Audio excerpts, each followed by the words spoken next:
Yun na naman nyo. Saan kayo po? Saan na kami pupunta? Anong klaseng...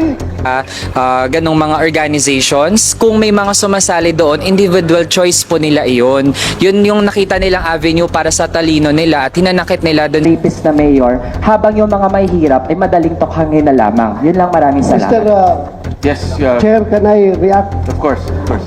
Ang layo naman ng sinasabi mo, Mr. Kasama ba yan dito sa hearing yung comment ko na yon? Ang layo, ano? Let Senator Bato finish. Ang layo naman nung, bakit ka nagkaganon? Ano na nangyari sa utak nyo? Ha?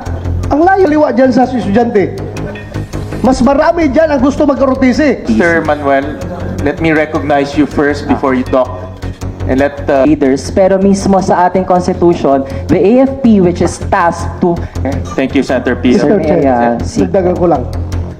Ito,